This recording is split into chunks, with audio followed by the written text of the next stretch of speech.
A little over a month ago, we have been hearing that the Samsung Galaxy M12 device is going to be launching in India pretty much soon, and it is going to be the first ever device that is going to be supporting the 90 Hz of refresh rate inside. And probably I am pretty much excited about that particular device. Judging upon the Amazon images that has been surfaced online, gives us a pretty much good detail about the design and some basic spec sheet which are going to be coming inside. On the front of the device, it's pretty much looking similar to the Galaxy E12 devices, which unboxing I have already done on the channel. And on the back, it is going to be coming with a similar design with a quad camera setup on the back side with a similar kind of design language that we have seen in the A12 devices. But there are some things which are pretty much different in both of these devices. So the landing page which I have seen on the Amazon website gives us a detail that it's going to be coming with a 6.5 inch of LCD panel, and surprisingly it is going to be coming with a 90 Hz of refresh rate. While there was no mention of that particular thing on the leaks, but surprisingly it's coming in the Samsung mid-range, or you can say budget level devices. Anyhow, that is not a reason that we can expect that M12 is going to be better than the A12 devices.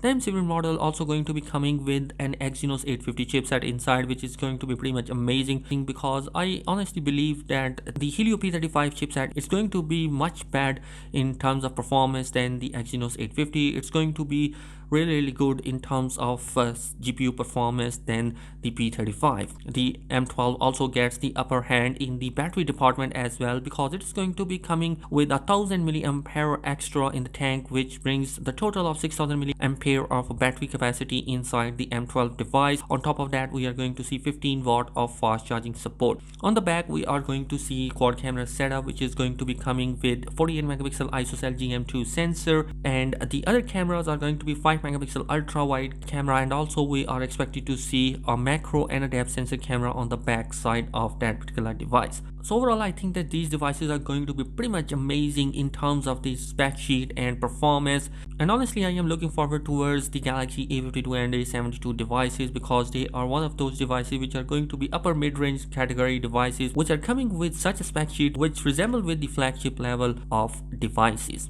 Anyhow, let me know your thoughts in the comment section below. What are your opinion? If you're new here on the channel, do consider subscribing it for daily tech video. Thanks for watching this video. Peace.